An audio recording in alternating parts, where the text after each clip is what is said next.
Evangelho do Senhor segundo Marcos, capítulo 8, verso 10 ao verso 13.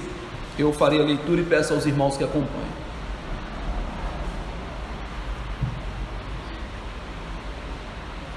Diz assim: logo a seguir, tendo embarcado juntamente com seus discípulos, partiu para as regiões de Dalmanuta, e saindo os fariseus, puseram-se a discutir com ele, e tentando, pediram-lhe um sinal do céu.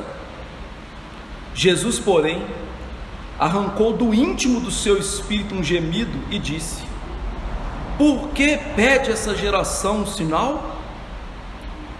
Em verdade vos digo, que a esta geração não se lhe dará sinal algum. E deixando-os, tornou a embarcar e foi para o outro lado do lago. Vamos orar. Nosso Deus e Pai, eu lhe agradeço por esse momento. Agradeço até pelo calor inclemente que o Senhor ordena sobre nós.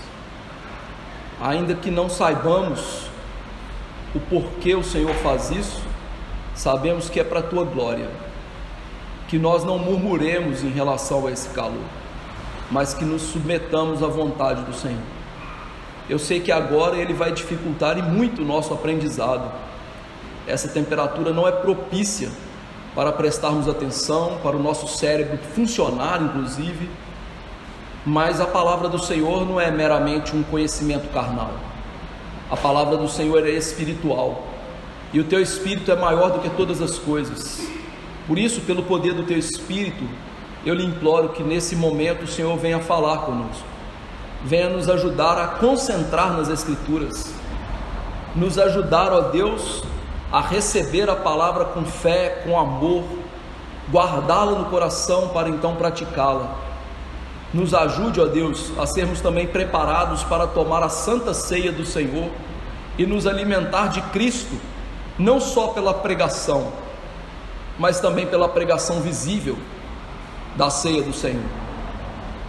Peço que o Senhor agora vire o teu rosto para nós com favor, que o Senhor agora perdoe os nossos pecados e que o Senhor agora nos leve aos pés de Jesus para aprender de Jesus, e assim sermos conformados não à imagem desse século, mas à imagem perfeita do varão perfeito que é teu Filho amado Jesus Cristo, e que isso, ó Deus, redunde para o louvor do teu nome, para a glória do Senhor, que isso, ó Deus, venha espargir o esplendor da tua natureza.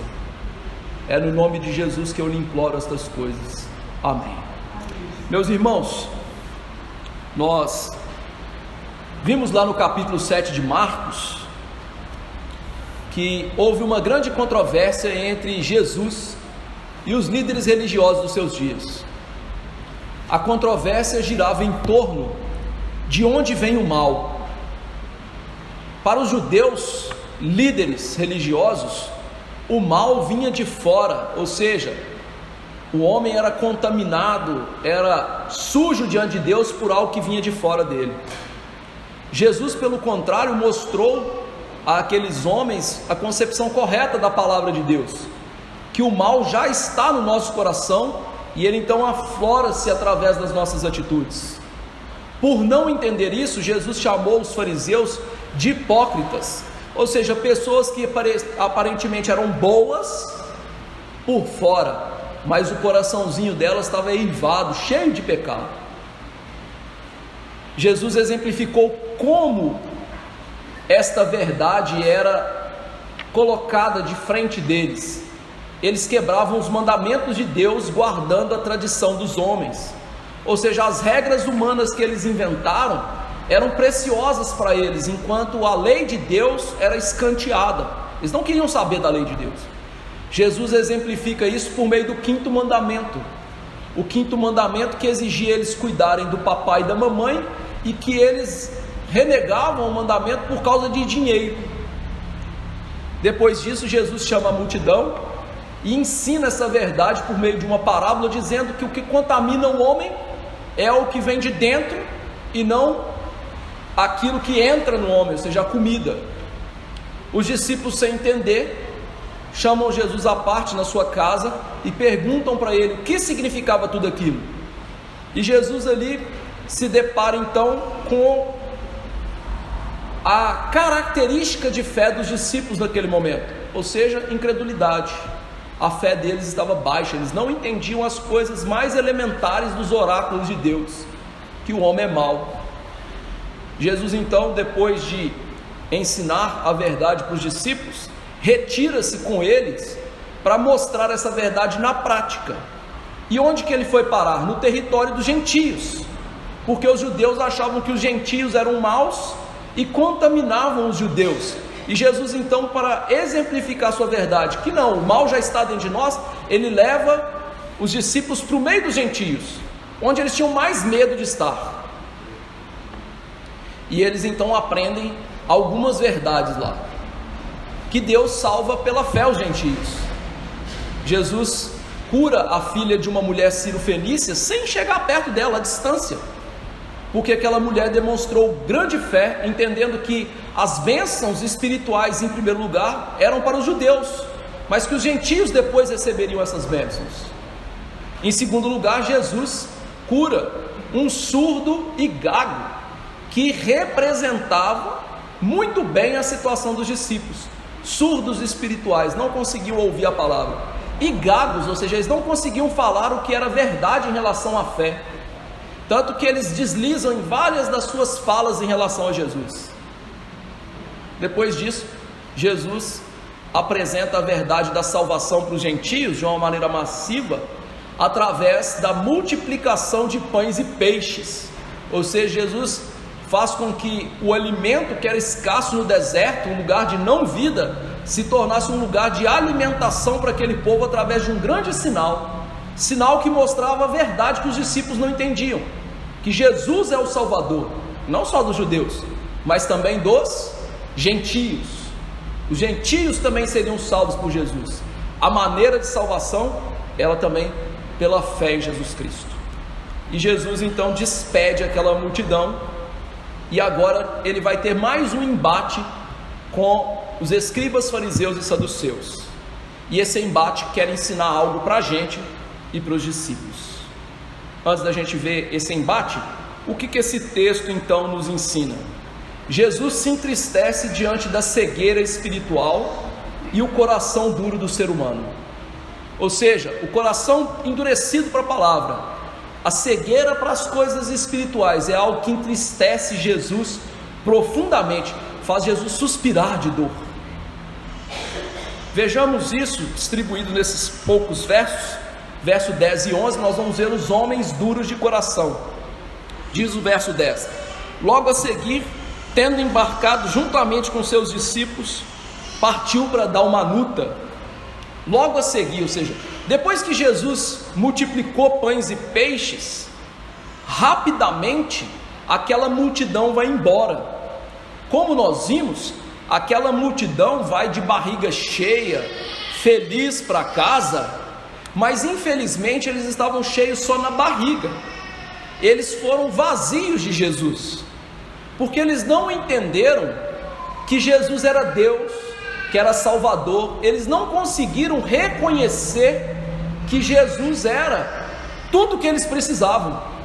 Logo depois de fartar as necessidades materiais, eles deixam Jesus, vão embora, e eles sequer mencionam: olha, não vamos ficar, Jesus, queremos ficar com o Senhor é o Salvador, o que o Senhor fez aqui ninguém consegue fazer.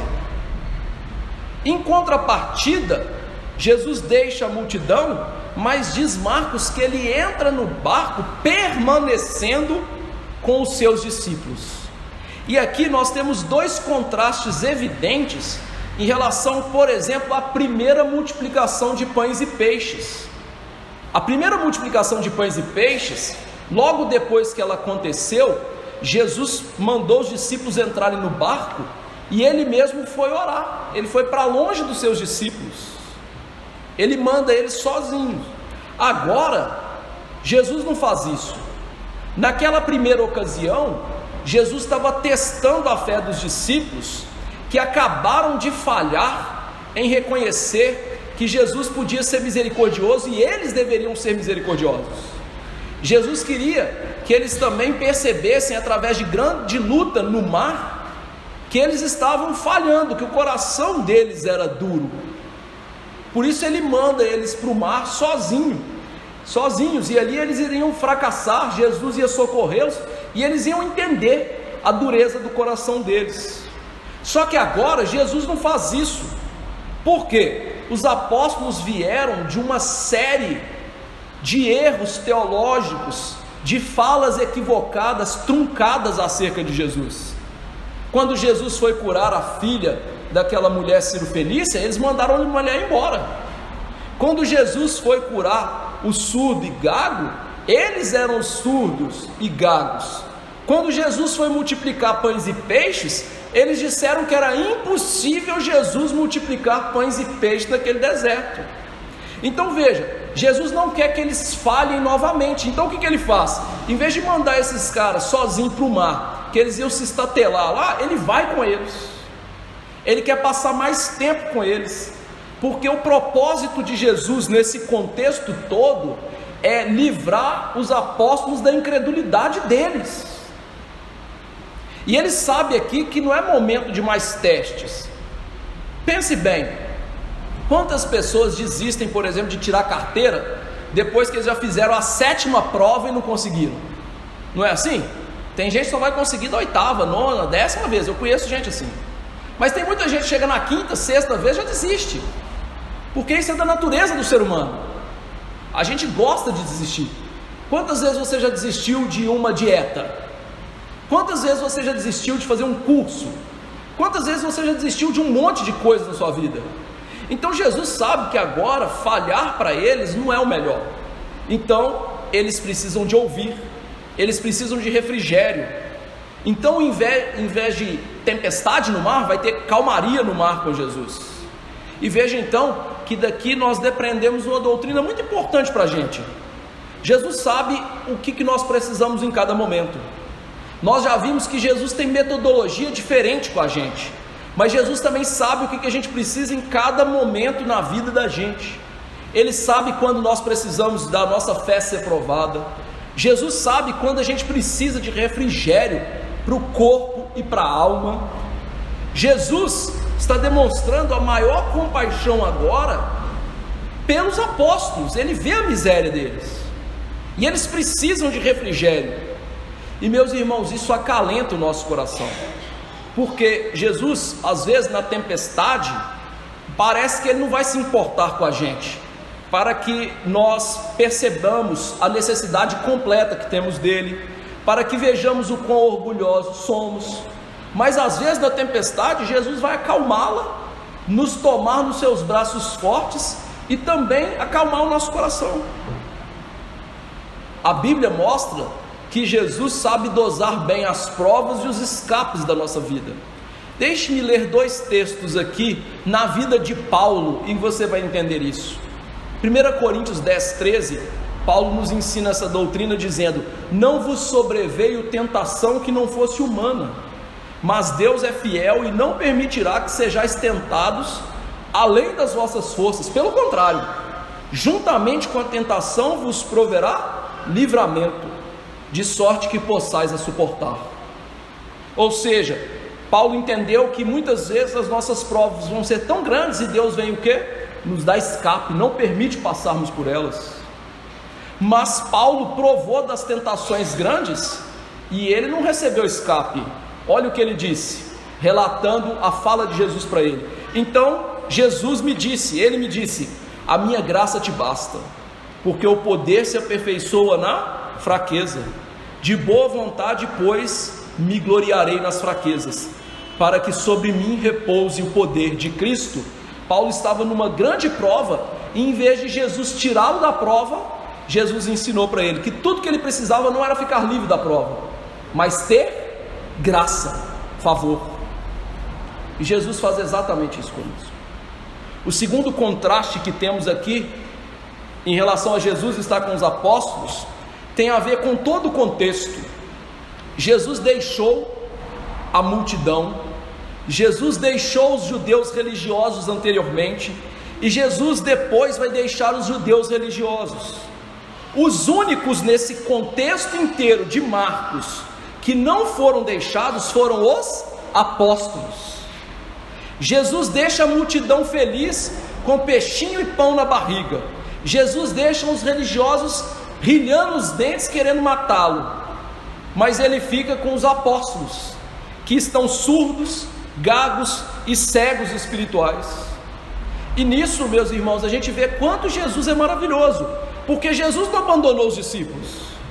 Eles não estavam bem na fé, eles não estavam demonstrando zelo adequado na fé, eles estavam falando coisas bobas, assim, asneiras, coisas assim, idiotas em relação a Jesus e ao ministério de Jesus, como, quem que pode alimentar esse povo? Coisa que eles viram Jesus fazendo. Eles não escutavam Jesus falou para eles uma parábola, nós não entendemos. Eles não viram que Jesus era o Salvador, quando ele fez os milagres que ele fez, curando o surdo e o gago, e as inúmeras curas que ele fez no território gentil.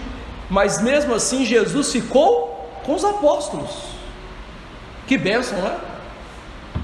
Às vezes nossa fé vai estar assim também. Nós vamos estar fracos, cansados, sem entender o que acontece com a gente, sem entender a palavra de Deus. E aí você espera o que? Jesus vai embora? Não, ele fica com a gente, porque uma grande promessa ele deixou para a gente. Ele disse, quando ele ia ser elevado aos céus, que ele estaria para conosco até a consumação dos séculos. Mas lá no livro de Hebreus, no meio de grande sofrimento, Jesus fala com aquele povo assim: de maneira alguma te deixarei, nunca, jamais te abandonarei. A promessa de Jesus para nós é que ele estará sempre conosco.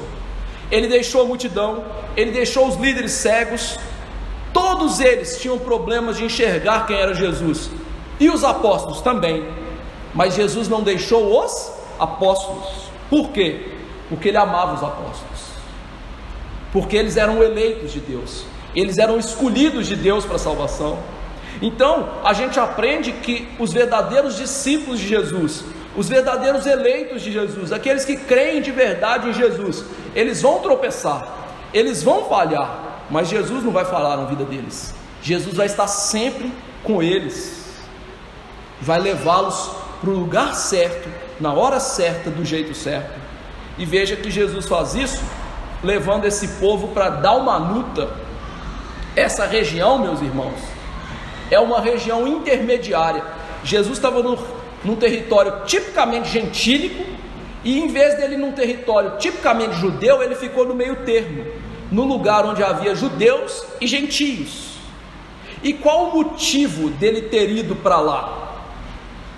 A Bíblia não fala, e na verdade ninguém sabe, mas eu ouso dizer que Jesus foi para lá para que os discípulos os vissem no espelho. Como assim? Para que os discípulos olhassem para alguém que eles estavam se tornando parecidos com eles. Porque quem que era por natureza incrédulo, cego, surdo e gago para as coisas de Deus? Os líderes religiosos. E quem estava se tornando assim? Os discípulos. Tanto que a passagem posterior, Jesus manda eles tomarem cuidado com o quê? Com o fermento dos fariseus e escribas, ou seja, com a doutrina deles, tomar cuidado para não ser igual a eles. Então Jesus leva esses homens para dar uma luta, para ter um embate de frente com os líderes religiosos, para eles olharem para o espelho e falarem assim: nós estamos ficando assim, esses aí somos nós. E veja que é isso que eles vão ver. Diz o verso 11 que, saindo os fariseus, puseram a discutir com Jesus. Ou seja, Jesus mal pisou num território misto, que tinha gentio, mas também judeu. O que acontece? Os líderes judeus vêm discutir com Jesus. Agora Marcos omite uma coisa interessante que Mateus diz aqui.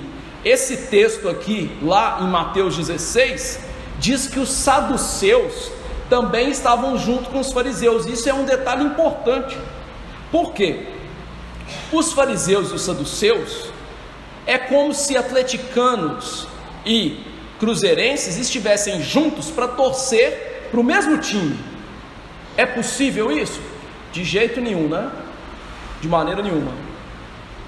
Então veja só, nós temos aqui saduceus que eram a raça sacerdotal, ou seja, a linhagem sacerdotal. Só que esses homens, eles passaram a ser influenciados pelas doutrinas gregas e eles deixaram de acreditar em muitas coisas da palavra, anjos, ressurreição e outras coisas. Então os fariseus odiavam eles. Em contrapartida, os saduceus amavam Roma e apoiavam Roma, os fariseus odiavam Roma e, de consequência, odiavam uns aos outros. Então veja, nós temos um grupo junto de pessoas que se odeiam.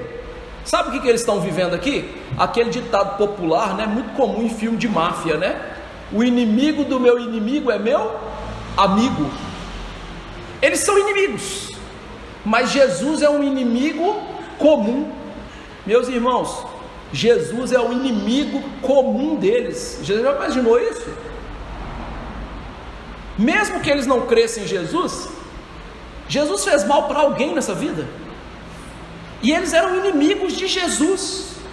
Por quê? Porque Jesus, aonde ia, arrastava multidões, e Jesus não só arrastava multidões, mas aquilo que Jesus pregava condenava eles. Jesus pregava uma religião experiencial. O que é isso? Uma religião que brotava do coração e experimentava as coisas de Deus de dentro para fora. E isso ameaçava eles, porque eles queriam provar a religião de fora para dentro, através das regrinhas. Então eles entenderam o que? Nós temos que matar esse homem, ele é o nosso inimigo, vamos nos unir contra ele.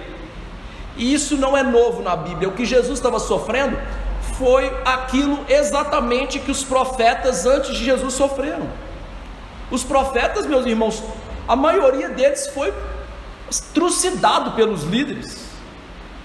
Por quê? Eles pregavam sobre o nosso coração, sobre a maldade interna. Pregavam uma religião que vinha de dentro para fora, uma religião que tem que se mostrar pura através de obediência verdadeira a Deus, irrestrita a Deus. E veja que, apesar de Jesus ter morrido, ressuscitado e elevado aos céus há 2000 anos atrás, é exatamente isso que as igrejas hoje que querem ser sérias, os pastores que querem ser sérios, os líderes que querem ser sérios sofrem. O que as igrejas que querem ser sérias elas são chamadas? Fanáticas, loucas, pouco amorosas, frias. Não é assim? A mesma coisa. Por quê?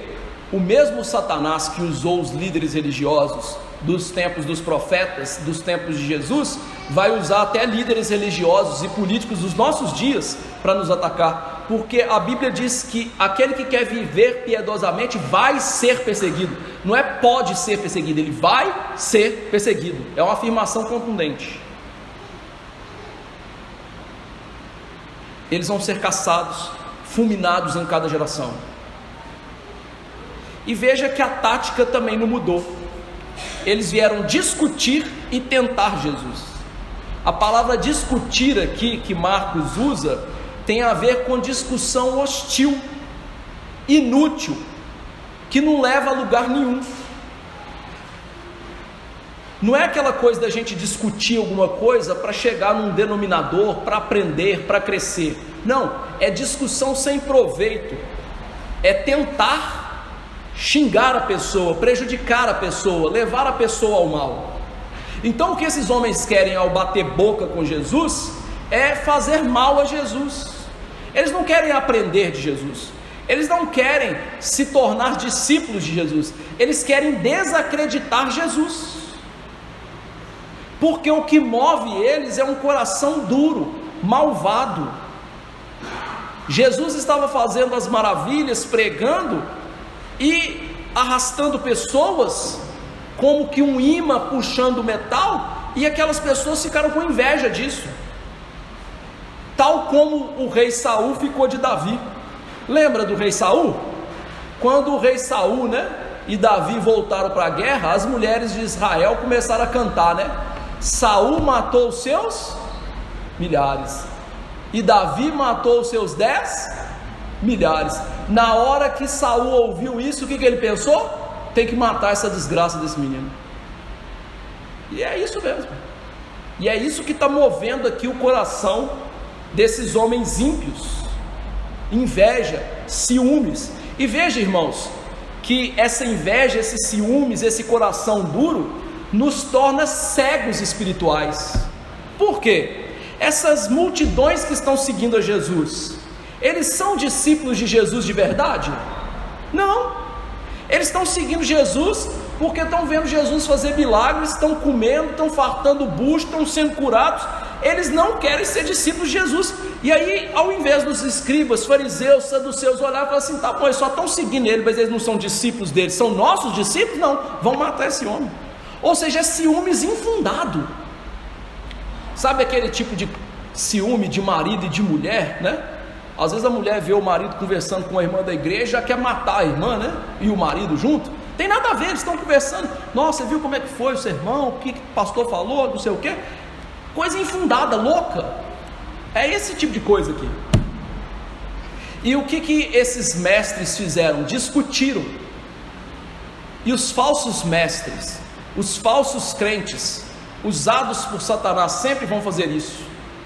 Veja o que Paulo diz mais adiante: recomenda estas coisas, Timóteo, dá testemunho solene a todos perante Deus, para que evitem contendas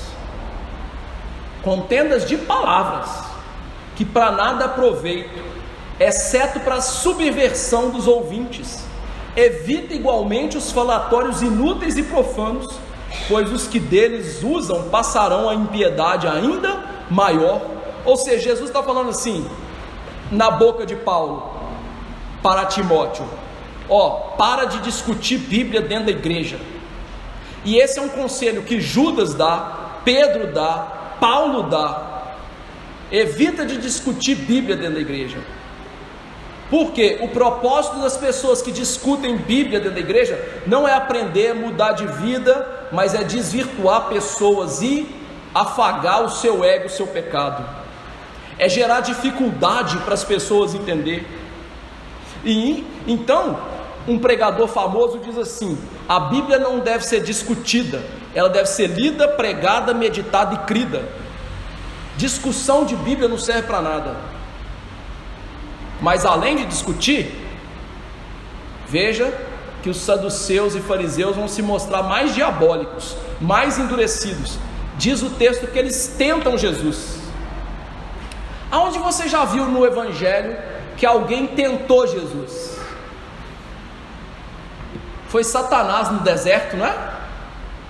Então esses homens estão agindo como o diabo, tentando criar armadilhas para Jesus falhar na missão dele. Eles querem que Jesus falhe nas suas obras, eles querem que Jesus faça algo em benefício próprio. Não foi assim que Satanás tentou Jesus? Se você é Jesus, se você é o Filho de Deus, manda essas pedras aqui transformar em pães, você vai matar sua fome. E o que eles fazem é: se você é quem você está dizendo que você é, faz o seguinte, faz alguma coisa aí para a gente ver. Ou seja, a mesma coisa que o diabo fez. Use o seu poder em benefício próprio, Jesus. Prove quem você é. Mas, meus irmãos, Jesus tinha dado provas incontáveis e, assim, indiscutíveis, insofismáveis. Os cegos estavam vendo, os surdos estavam ouvindo, os gagos e mudos estavam falando, os paralíticos estavam andando, as pessoas mortas estavam ressuscitando, os leprosos estavam sendo curados, e Jesus multiplicou o pão 2 vezes. O que mais que eles poderiam pedir? Qual evidência mais que eles precisavam? Ou seja, eles estão pedindo um sinal por causa da incredulidade, insultando Jesus. É como se ele estivesse dizendo: tudo que o Senhor fez até agora não vale nada, mostrando o coração duro deles, a cegueira espiritual deles. Esses homens representam um homem sem Jesus, não tem capacidade espiritual para aprender as coisas de Jesus e se submeter a Jesus. Pode conhecer muito de Bíblia, pode conhecer muito de Jesus, mas não vive para Jesus, não crê em Jesus. Por quê? A verdadeira fé, queridos irmãos, ainda que ela esteja baseada em um documento histórico, a Bíblia é um documento histórico, e baseada em fatos verdadeiros, narrados por testemunhas oculares, a fé não fica pedindo provas para Deus. Sabe daquele tipo de coisa assim: Deus, está muito calor agora, se o Senhor existe mesmo, manda chuva. Eu te amo, se o Senhor me ama, eu vou pular aqui nesse rio cheio de crocodilo, me livra. Por isso que Jesus respondeu ao diabo falando o quê? Não tentarás o Senhor teu Deus. Ou seja, a gente não põe Deus à prova. A fé verdadeira crê nas coisas de Deus.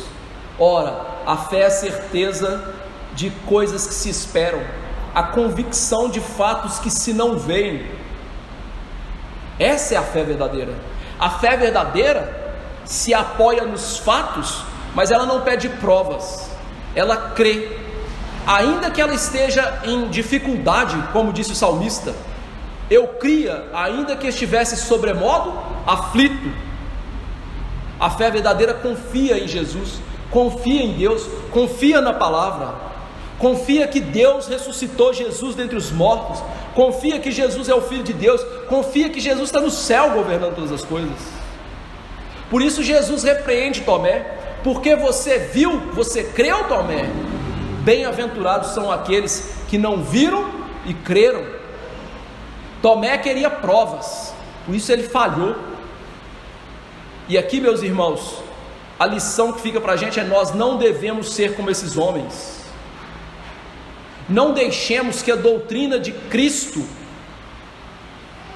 seja perturbada no coração pela nossa incredulidade, porque Jesus deu tudo o que nós precisamos para crer nele como Salvador. Afinal, João disse aí, que os grandes sinais que ele registrou era para que crêssemos que Jesus é o Filho de Deus e crendo nele tivéssemos salvação. Jesus deu tudo o que a gente precisa na Bíblia, na pregação, na meditação da Escritura, para a gente crer nele como Salvador, crer que ele morreu por nós, crer que ele ressuscitou por nós, crer que ele vai voltar por nós. Não sejamos incrédulos, mas crentes, porque isso aqui é verdadeiro e digno de crédito. Nós devemos crer naquilo que nós não presenciamos e não podemos averiguar cientificamente, mas nós cremos.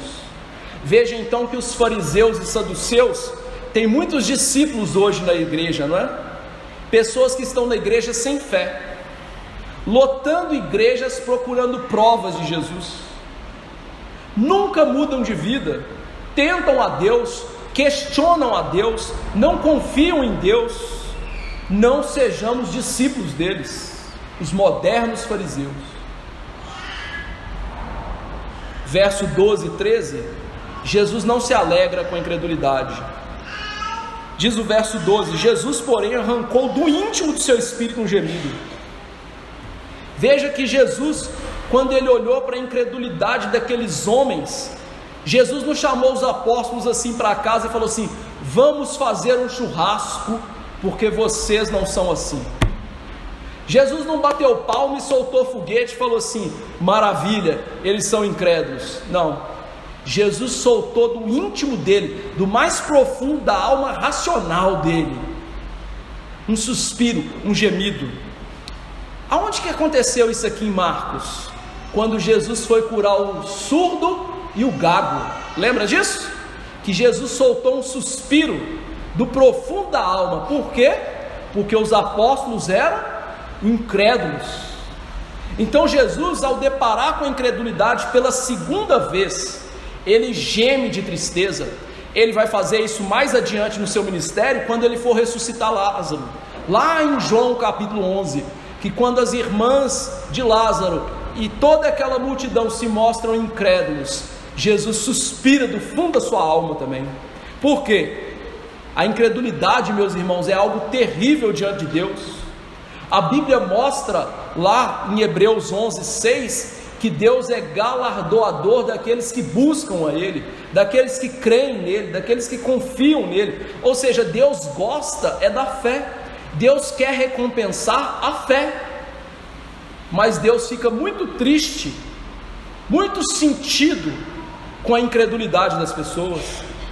E veja, essas pessoas aqui têm um agravante, porque eles receberam todos os privilégios espirituais possíveis, e eles não criam.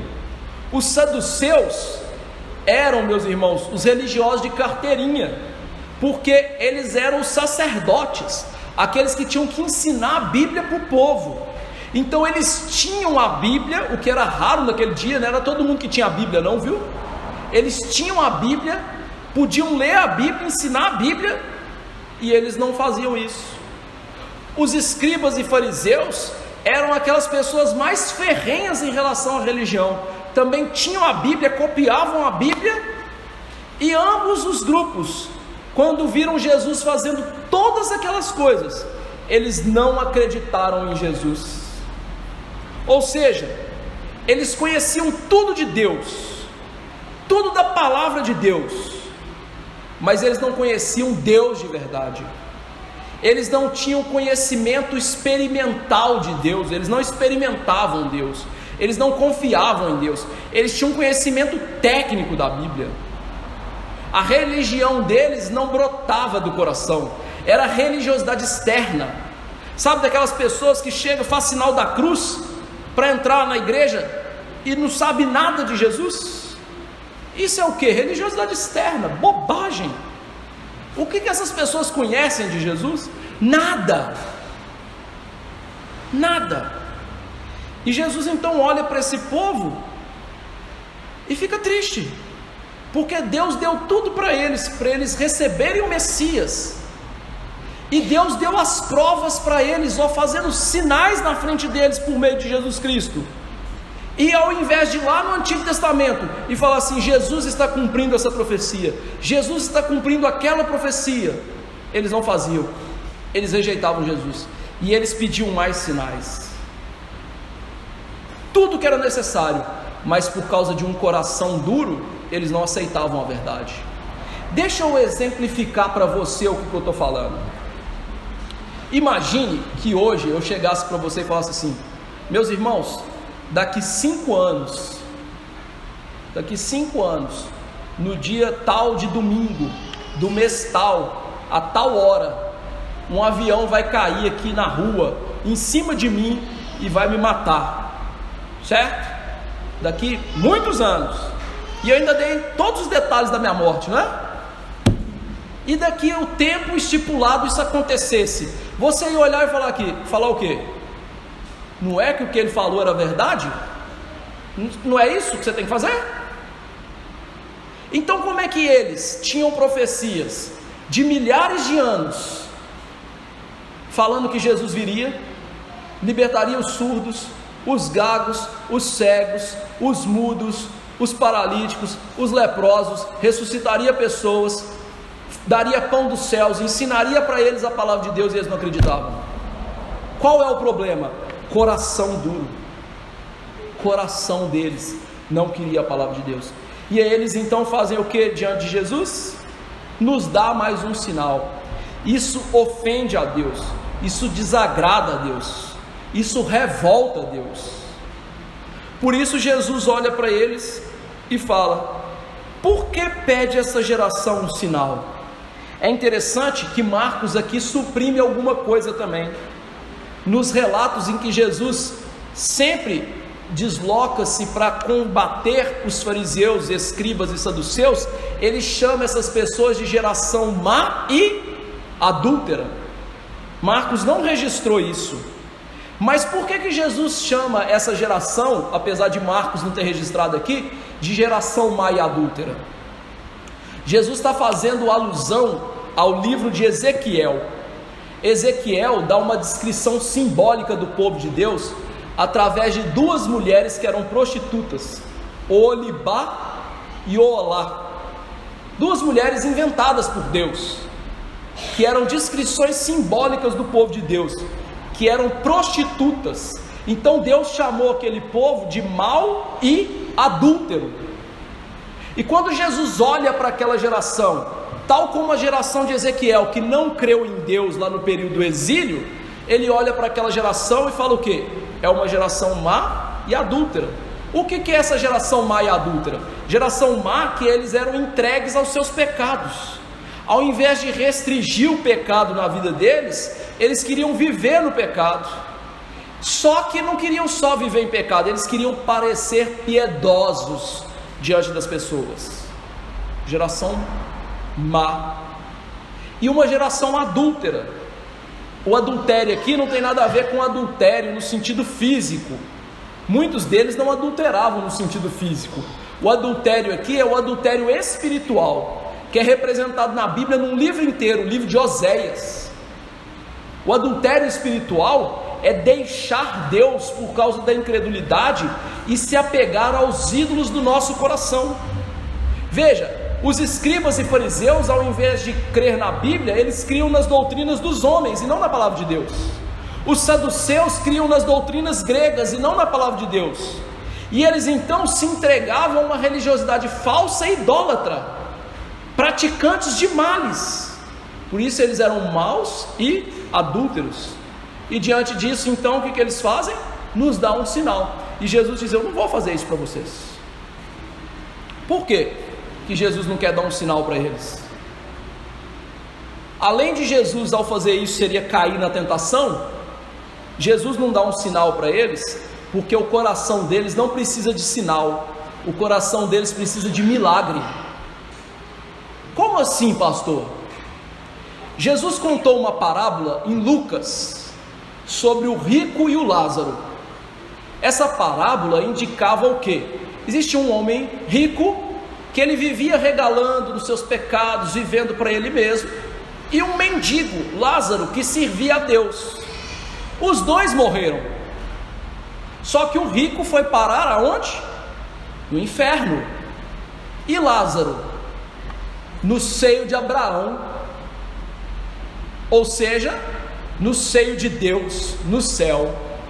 E quando aquele homem rico olhou para o seu sofrimento, e ele olhou para Lázaro, lá no seio de Abraão, aproveitando as delícias de Deus, ele diz: Pai Abraão, mande esse homem lá falar para os meus familiares, certo?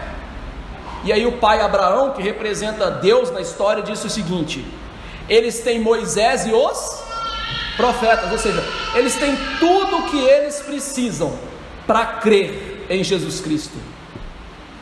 E além disso, Jesus acrescenta: ainda que alguém ressuscitasse dentre os mortos, eles não creriam. Ou seja, Jesus estava falando dele mesmo. Não adiantava dar sinal nenhum para aquele povo, porque eles não creriam. Por que não? O coração deles não cria, não queria crer. O coração deles era mau. Eles precisavam então de quê? De um milagre, um novo coração. Esses homens então aqui amaram mais as trevas do que a luz. Esses homens, eles estavam perdendo a oportunidade de crer, confessar, deixar o seu pecado. Por quê? Porque o coração deles era duro. E diante de um coração tão duro, o que Jesus fez? Verso 13, e aqui é terrível: deixando-os, tornou a embarcar e foi para o outro lado do lago. Ou seja, após aquela discussão, como eles não eram discípulos e nem eleitos de Deus, Jesus deixa e entra no barco. E é notável Marcos registrar mais uma vez que Jesus deixou esses homens. Em todo o contexto, Jesus está insistindo nos discípulos, tendo paciência com os discípulos, sendo presente na vida dos discípulos. Mas aqui, diante daquelas pessoas incrédulas, que amam as trevas, que odeiam a Jesus e que não são eleitos de Jesus, o que Jesus faz? Deixa.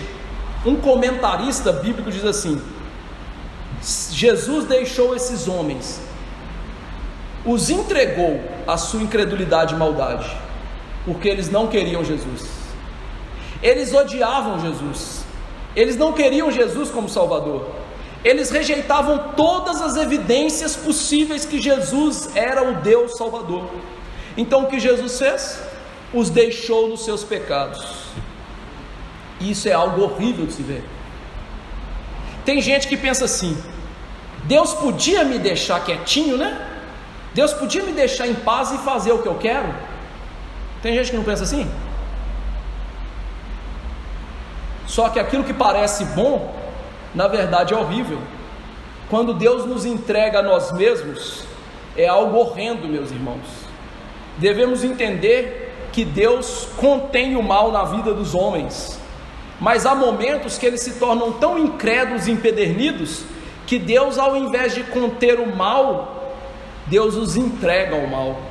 Por isso nós lemos aqui Romanos 1, Paulo disse: Deus entregou tais homens à imundícia, pelas concupiscências do seu próprio coração, para desonrarem o corpo entre si. Depois, mais adiante, ele diz: Deus os entregou a si mesmos. Para quê? Para receberem a punição nos seus corpos. Ou seja, Deus nos entregar ao nosso coração, Deus nos entregar a nós mesmos, é o pior que pode acontecer com a gente. Como é que tem pregador aí, que diz pregador do evangelho, que ainda manda você seguir seu coração? Se a Bíblia está mostrando o contrário. Não siga o seu coração, siga a palavra de Deus.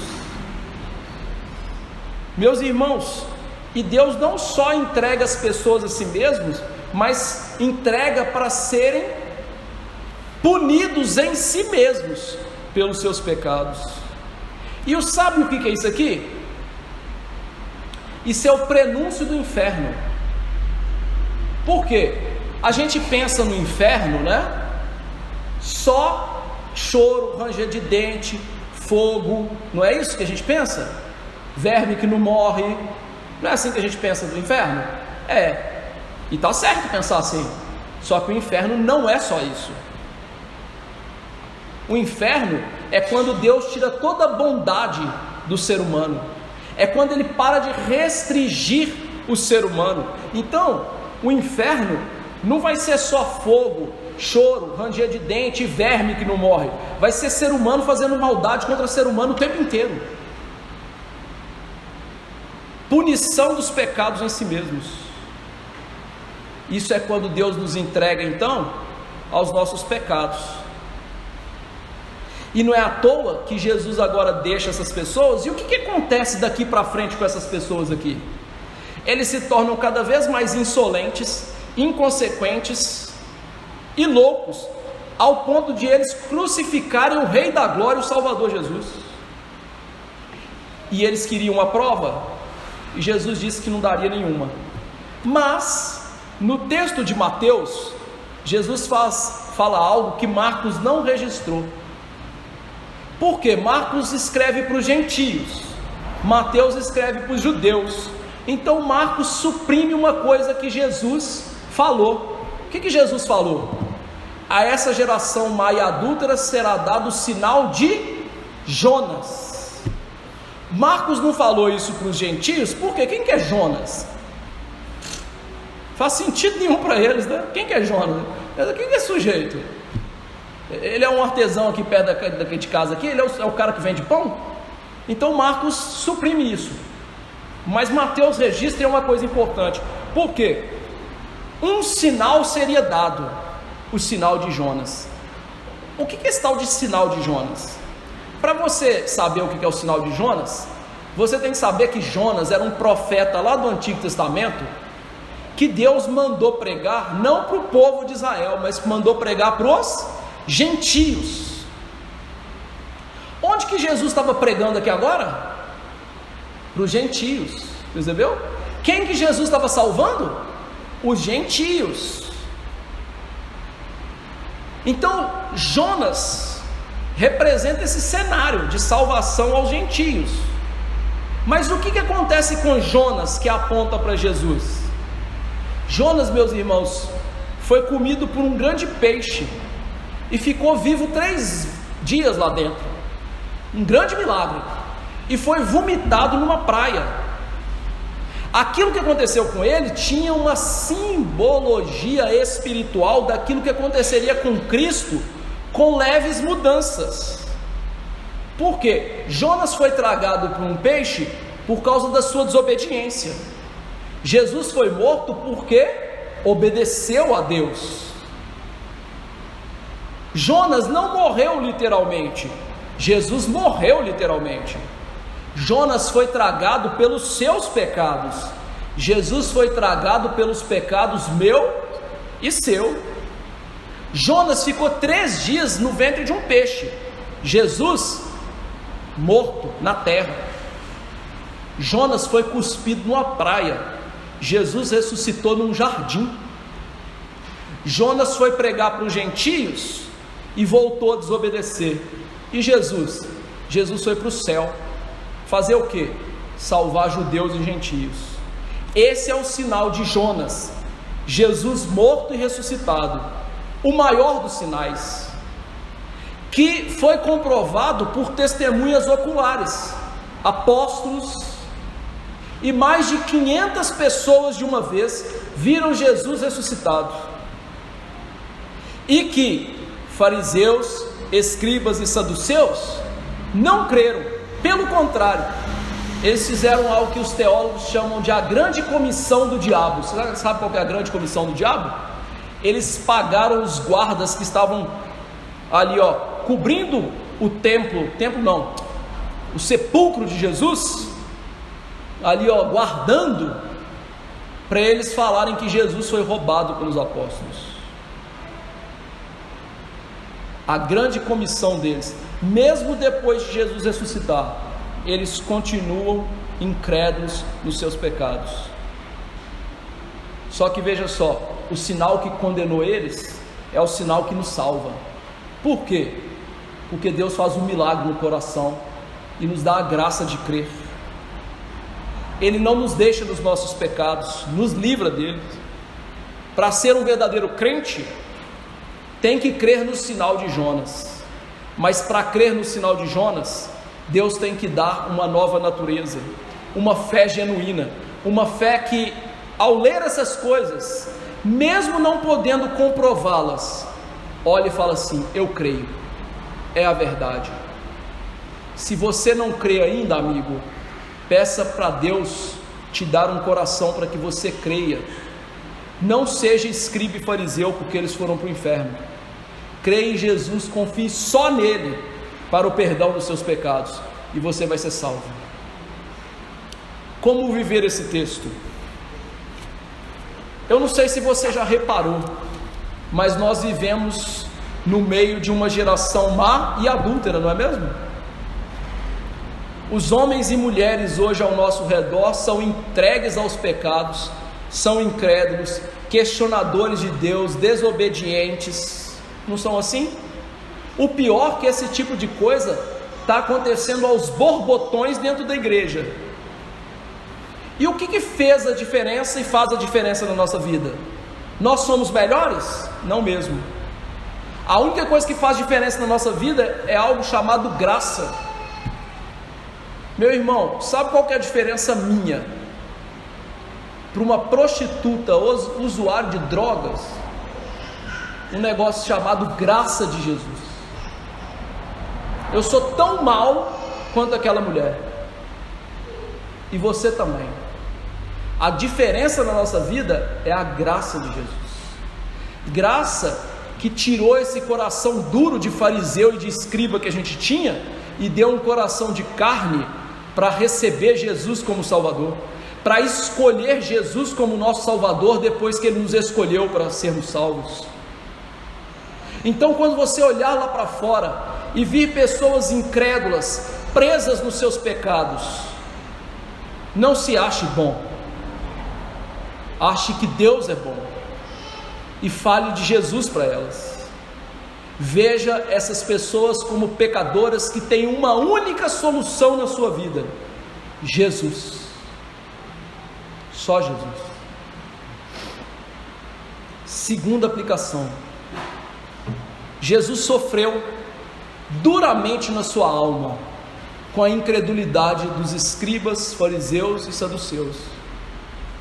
O que nos impressiona é que Jesus ainda sofre pela incredulidade do seu povo e daqueles que estão fora da igreja. Jesus olha para a gente, vê nossa desconfiança em relação a Ele, vê nossa pouca fé, nossa pouca vontade de fazer as coisas dele, e Ele geme na alma, Ele ainda sofre. Por isso que Paulo diz para a gente não entristecer o Espírito Santo que habita em nós. Deus se entristece com os nossos pecados, as nossas mazelas, nossa falta de fé. E isso tem que nos levar também, irmãos, a sermos empáticos e a sofrer pela incredulidade e cegueira, em primeiro lugar, dos irmãos da nossa igreja. Ora, quão difícil é a gente ver um crente, na igreja, em que você aconselha e fala assim: não faz isso, senhor, faz isso, e a pessoa faz, e depois passa a sofrer. É gostoso ver isso? É bom falar assim: bem feito, que legal, bem feito? Não, é muito melhor você falar e condoer-se daquela pessoa, porque o mesmo pode acontecer com você. Uma pessoa pode lhe dar conselho e você se endurecer também. E lembre-se, um dia você foi tão duro de coração quanto qualquer outra pessoa. Então se compadeça e ore para que os irmãos sejam livrados da dureza do coração, os seus parentes sejam livrados da dureza do coração, os seus amigos sejam livrados da dureza do coração. Em terceiro lugar, louve a Deus por ter tirado você da incredulidade e ter lhe dado fé. Meus irmãos, a fé é um dom precioso de Deus. Eu e você, nós não temos fé naturalmente, queridos irmãos. A Bíblia diz: pela graça sois salvos mediante a fé. Isso não vem de vós, é dom de Deus, Efésios 2:8. Ou seja, a fé que leva você a crer em Jesus não vem de você mesmo, vem de Deus para você, é um presente de Deus para você, é o maior presente que você pode receber nessa vida. E veja, a fé é baseada em fatos que você não pode comprovar cientificamente, mas é baseado em fatos. Eu quero te levar a pensar agora através de um exemplo. Coloque-se nesse exemplo e depois você vai entender aonde que eu quero chegar. Imagine que você esteja andando ali na rua e você encontre uma mala cheia de dinheiro, certo? Você encontrou uma mala cheia de dinheiro, e aí, em vez de você levar aquilo à polícia, às autoridades, você pensa assim: achado não é roubado, mas na Bíblia achado é roubado, viu? Você deixa de ser picareta. Aí você leva para casa, e você não sabe que aquele dinheiro é de uma pessoa muito poderosa e perigosa na cidade, certo? E aí você começa, compra uma roupinha nova, compra um carrinho novo, é muito dinheiro, começa a dar um trato no visual, e aí essa pessoa descobre que você está gastando o dinheiro dela. Ela vai até na sua casa, bota a arma na sua cara e fala assim: esse dinheiro é meu, se você negar você vai morrer. Você sabe que o dinheiro é dessa pessoa, você sabe que o dinheiro não é seu, você sabe que o dinheiro foi achado, não é? Você ia negar? Você ia falar o quê? É seu, desculpa por ter gastado, vou vender tudo que eu comprei e vou te devolver, não é? Agora pense nos apóstolos. Você acha que os apóstolos iam ser idiotas o suficiente por morrer por uma mentira que eles mesmos inventaram? De jeito nenhum, Você pode até morrer por uma mentira que alguém inventou, Tá aí os muçulmanos, né? Eles morrem por uma mentira que Maomé inventou lá no século VII. Ou seja, não foram eles que inventaram a mentira, eles herdaram a mentira. Agora os apóstolos morreram, entre aspas, por uma mentira que eles inventaram? Não. Então a fé que você tem, ela não é um tiro no escuro, ela é baseada em fatos, pessoas que morreram por aquilo que viram. Mas essa fé não pode ser comprovada cientificamente. É por isso que é fé. Agora, pastor, quarta aplicação: como é que eu posso comprovar que minha fé é verdadeira? Que eu creio de verdade nisso que o senhor está falando aí, já que não dá para medir cientificamente essas coisas. A fé verdadeira prova o poder de Deus no coração.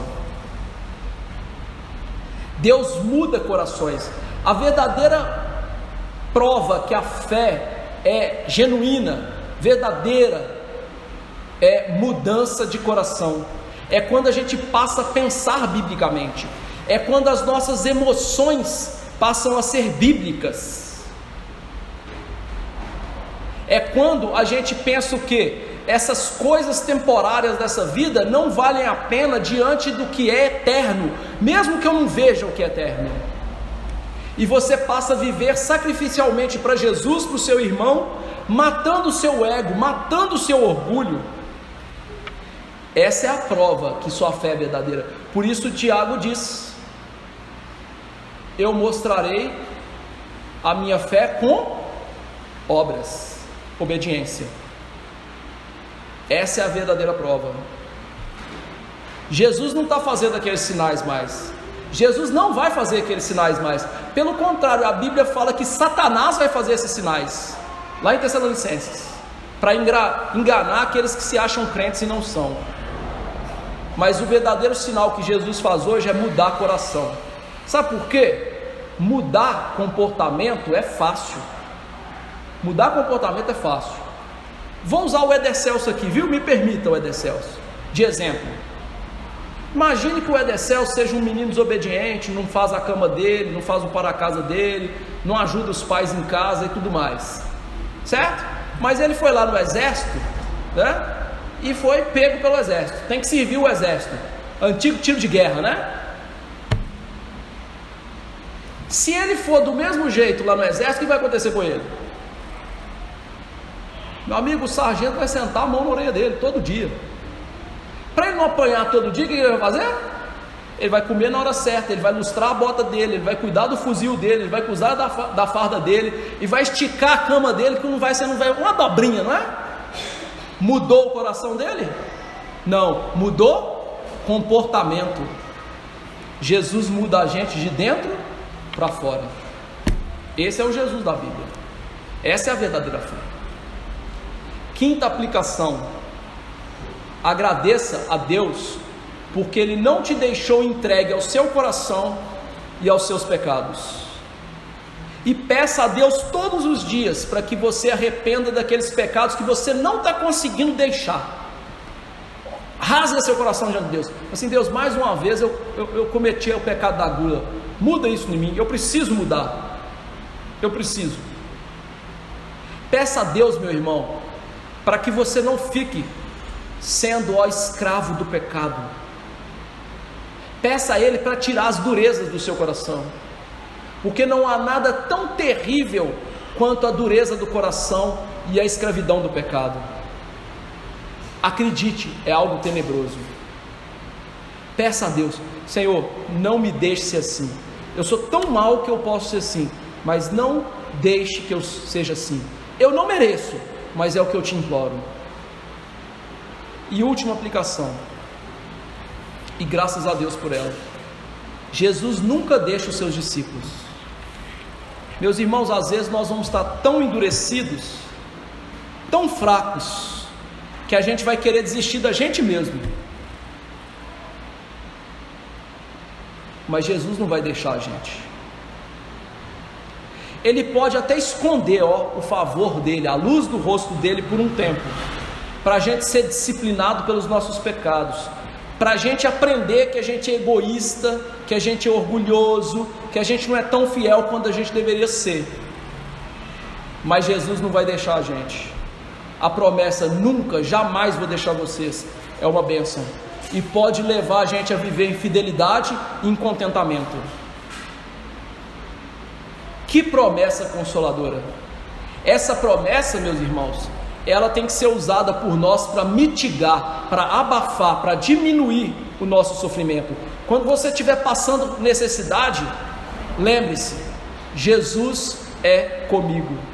Quando o seu coração estiver borbulhando de tristeza, de dor na alma, lembre-se, Jesus é comigo. Quando o seu sentimento de orgulho e autossuficiência estiverem ali, agitados, querendo tomar você, ore: Jesus, o Senhor está comigo, me tire isso. Sempre Jesus vai cuidar de nós, e aquele que começa a boa obra em nós vai terminar. O nosso destino não é ser deixado nos nossos pecados como os escribas e fariseus. Nosso destino é estar com Jesus para sempre em novo céu e nova terra. Por quê? Porque você é bom? Não. Porque Jesus é bom. Porque você merece? Não. Porque Jesus quer fazer isso para a glória dele. Porque você dá conta? Não. Porque Jesus dá conta. O Jesus da Bíblia, ele é o Salvador completo dos homens. Que Deus nos dê a graça de nos alimentar desse Jesus, agora pela palavra e pela Santa Ceia.